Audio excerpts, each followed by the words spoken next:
नमस्कार, मैं GRS news के लिए गिरीश चक्रवाल। आज के इस ब्लॉग में मैं बात करने वाला हूँ महाराष्ट्र की उन घटनाओं की जिन्होंने देश के राजनीतिक दलों के लिए और देश की वर्तमान राजनीति को लेकर तमाम तरह के सवाल खड़े कर दिए। मैं इस बात पर चर्चा नहीं करने वाला हूँ कि महाराष्ट्र के स्पीकर ने कल एकनाथ शिंदे गुट के विधायकों के खिलाफ क्या फैसला सुनाया। इस बात की जानकारी आप सभी लोगों को हो चुकी है। बस मैं थोड़ा सा संकेत करना चाहता हूँ कि जैसे कि आशा थी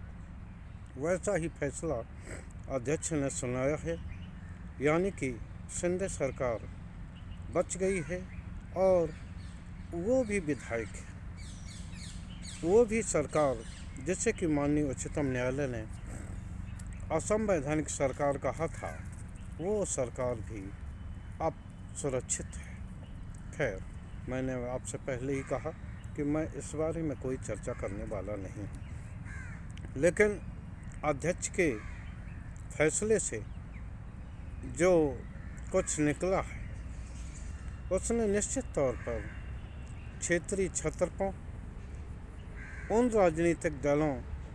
जो कि क्षेत्रीय राजनीति में खासा असर रखते हैं को सचेत करने का संकेत दे दिया है। जिस तरह से विधानसभा अध्यक्ष नार्वेकर ने एक दल के संविधान को नहीं माना और उस संविधान की व्याख्या की जो कि 1999 में बनाया गया था। शिवसेना के संविधान में किस तरह की बातें थीं ये तो उन्होंने दिखा ही दिया, लेकिन एक तरह का संकेत दिया है कि अगर कोई भी क्षेत्रीय छत्र केंद्रीय सरकार को यानी कि दिल्ली को आंख दिखाने की कोशिश करेगा तो निश्चित तौर पर उसके दल को न सिर्फ विभाजित करके यहाँ तक कि चुनाव आयोग से अलग गुट की मान्यता दिलवा के उसे नेस्त नाबूद कर दिया जाएगा। शिवसेना जो कि भारतीय जनता पार्टी की सहयोगी रही, उसका ये हर्ष किया गया और एनसीपी का जैसे कि खुद प्रधानमंत्री सबसे ज़्यादा भ्रष्ट पार्टी बताते थे, उसको भी तोड़कर ये संकेत देने की कोशिश की गई। भले ही अजीत पवार महाराष्ट्र सरकार में एक सहयोगी की भूमिका में हो, लेकिन जिस तरह से विधानसभा अध्यक्ष ने शिवसेना के मामले में संकेत दिए, उसी प्रकार एक छिपा संदेश अजीत पवार के लिए ये भी है कि वो अपने मामले में भी ज़्यादा बार्गेनिंग ना करें। जितना भाजपा उन पर कृपा और प्यार लौटा रही है उसी में संतुष्ट रहें, नहीं तो उनका भी वो हर्ष किया जाएगा जो कि अभी हाल में ही उद्धव गुट का हुआ। जिस तरह से विधानसभा अध्यक्ष चुनाव आयोग की आ रही, वो चुनाव आयोग जो कि सत्ताधारी दल के आचार संहिता तोड़ने पर मौन रहता है, उससे किसी प्रकार का सवाल जवाब नहीं करता, उन्हें नोटिस देने तक की प्रक्रिया नहीं दोहराई जाती, वही चुनाव आयोग जो कि दलों के मामले को सालों नहीं सुनता, उसने मात्र 1 ही 2 महीने में जो विभाजित दल था उसके दल को असली दल होने की मान्यता दी। इस प्रकार से ये तय मानिए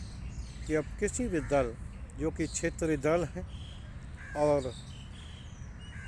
जो कि विभिन्न क्षेत्रों में अपना प्रभाव रखते हैं, विभिन्न राज्यों में अपना प्रभाव रखते हैं, उन्हें भी अगर दिल्ली सरकार चाहे तो एक योजना के तहत चुनाव आयोग की आड़ लेकर या विभिन्न संस्थाओं की आड़ लेकर उसे कभी भी झुका सकती है और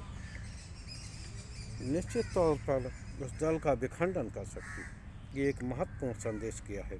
इस संदेश से खासकर समाजवादी पार्टी, बहुजन समाज पार्टी और जितने भी क्षेत्रीय छत्रप हैं, चाहे वे डीएमके हों, एआईडीएमके हों या बीजेपी जनता दल हो या अन्य कोई जगनमोहन रेड्डी का ही दल हो, सभी दलों को छिपे तौर पर यह संदेश दे दिया गया है कि वो अगर केंद्र के सहारे पर न चले तो निश्चित तौर पर उनके ही दल में से किसी को भी विभीषण बनाकर उनके दल में भी तोड़ फोड़ की जाएगी। और तोड़ फोड़ का इरादा वही होगा जो कि केंद्र सरकार चाहती है, सत्ताधारी दल चाहता है, और जो कि अपने क्षेत्रीय छत्रपों को यहाँ तक कि अपने ही उन छत्रपों को जिन्होंने कभी खुद को बहुत बड़ा मानने की भूल की हो, उनको भी धूल चटा दी जाती है। शिवराज सिंह और उत्तर प्रदेश के मुख्यमंत्री योगी आदित्यनाथ के करीबियों पर छापा डालकर वर्तमान सरकार ने ये दिखाने का प्रयास किया है कि अगर उनके कहे के अनुसार नहीं चलेंगे, क्षेत्रीय छत्र खुद को अगर कुछ मानेंगे तो उनको भी रास्ता दिखाया जा सकता है। निश्चित तौर पर अब उन दलों को सचेत होने की आवश्यकता है। दो दल खुद को झोले से अपनी पार्टी चला रहे थे और उनका समाधान वही होता था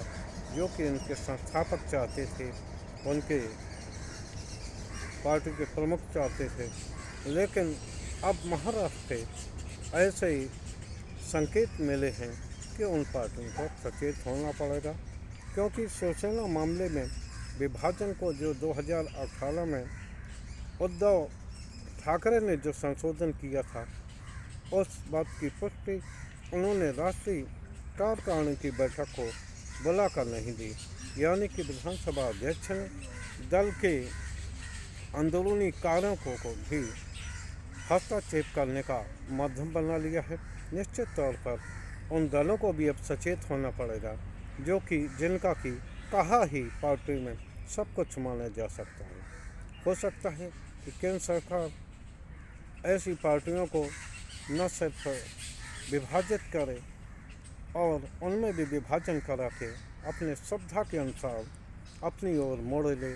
जैसा कि महाराष्ट्र में हुआ। उस पार्टी को तोड़ा,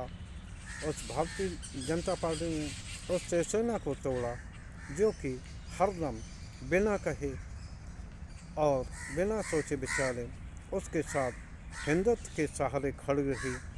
तो आप समझ लीजिए कि अन्य दलों को तोड़ने में उसे कितनी देर लगेगी। आज के ब्लॉग में बस इतना ही। क्षेत्रीय छत्रपों से निवेदन है कि वो भी अब एकजुट होकर, भले ही सीटें कुछ कम ज़्यादा रहें, लेकिन संविधान बचाने की खातिर, अपने को बचाने की खातिर, अपने अस्तित्व को बचाने की खातिर एकजुट होकर ऐसी केंद्रीय सत्ता से मुकाबला करें जिसका कि उद्देश्य देश में लोकतंत्र खत्म करना है, संविधान खत्म करना है, विभिन्न संस्थाओं पर कब्जा कर अपने मनमौजी से देश को हाँकना है। आज के ब्लॉग में बस इतना ही। जय हिंद, जय भारत।